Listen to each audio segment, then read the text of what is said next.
ತುಂಬ ಸಲ ನಾವು ಯಾವುದೂ ಸಮಸ್ಯೆ ಇಲ್ಲ ಅಂದ್ರೂ ಕೂಡ ನಮಗೇನೋ ಒಂದು ಸಮಸ್ಯೆ ಇದೆ ಅಂತ ಹೇಳಿ ನಾವು ಆ ಯೋಚನೆಯಲ್ಲೇ ನಡೀತಾ ಇರ್ತೀವಿ. ನಮ್ಮ ಜೀವನ ಪೂರ್ತಿ ಆ ಒಂದು ಯೋಚನೆಗಳಲ್ಲೇ ಹೋಗ್ತಾ ಇರುತ್ತೆ, ಗೊಣಗಾಟಗಳಲ್ಲೇ ಹೋಗ್ತಿರುತ್ತೆ.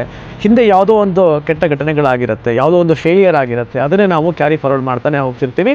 ಅಂಥ ಒಂದು ಫೇಲಿಯರ್ ಆಗಿರ್ಬೋದು ಅಥವಾ ಇನ್ನು ಯಾವುದೋ ಒಂದು ಕೆಟ್ಟ ಘಟನೆಗಳು ನಮ್ಮ ಜೀವನದ ಮುಂದಿನ ಉತ್ತಮ ದಾರಿಗಳಿಗೆ, ಉತ್ತಮ ಮಾರ್ಗದರ್ಶನಗಳಿಗೆ ಅಥವಾ ಉತ್ತಮ ಕೆಲಸ ಕಾರ್ಯಗಳಿಗೆ ಅಡೆತಡೆ ಮಾಡ್ತಾ ಬರುತ್ತೆ.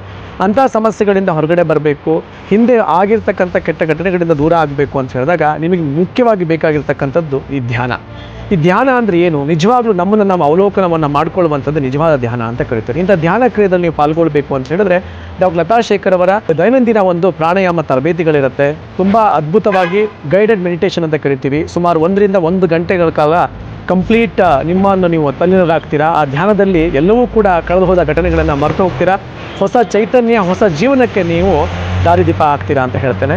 ಸೊ ಯಾರಿಗೆ ಇಂಥ ಸಮಸ್ಯೆಗಳು ಕಾಡ್ತಾ ಇದೆ ಅಂತ ಹೇಳಿದ್ರೆ ಪ್ರತಿಯೊಬ್ಬರೂ ಕೂಡ ಈ ಸಮಸ್ಯೆಗಳು ಇದ್ದೇ ಇರುತ್ತೆ. ಆದಷ್ಟು ಈ ಯುವಕರಲ್ಲಿ ಹೆಚ್ಚು ಈ ಸಮಸ್ಯೆಗಳು ಕಾಡ್ತಾ ಇರುತ್ತೆ. ಹಿಂದೆ ಏನೋ ಆಗಿರುತ್ತೆ, ಅದನ್ನು ಮತ್ತೆ ಕ್ಯಾರಿ ಫಾರ್ವರ್ಡ್ ಮಾಡ್ತಾ ಇರ್ತೀವಿ. ಅದನ್ನು ಬಿಡಿ, ಮುಂದೆ ಬೆಳಕು ಅಂತ ಇರುತ್ತೆ. ಪ್ರತಿಯೊಬ್ಬರಿಗೂ ಒಂದು ಉತ್ತಮವಾಗಿರ್ತಕ್ಕಂಥ ಘಟನೆ ಅಂತ ಹೇಳಿದ್ರೆ ಅಥವಾ ಉತ್ತಮವಾಗಿರ್ತಕ್ಕಂಥ ಒಂದು ಹೊಸ ಚೈತನ್ಯ ಅಂತ ಹೇಳಿದ್ರೆ ನಾಳೆ ಅಂತ ಹೇಳಿ, ನಾಳೆಗೋಸ್ಕರ ಎಲ್ಲರೂ ಕಾಯಿರಿ. ನಾಳೆ ಅದ್ಭುತವಾಗಿರ್ತಕ್ಕಂಥ ದಿವಸ ನಿಮಗೋಸ್ಕರ ಕಾಯ್ದಿರುತ್ತೆ. ಅದಕ್ಕೋಸ್ಕರ ಹೊಸ ಚೈತನ್ಯ ತುಂಬಿಕೊಳ್ಳೋದಕ್ಕೆ ಪ್ರಾಣಾಯಾಮ ಸೆಷನ್ಗಳನ್ನು ಅಟೆಂಡ್ ಮಾಡಿ. ನಮಸ್ಕಾರ.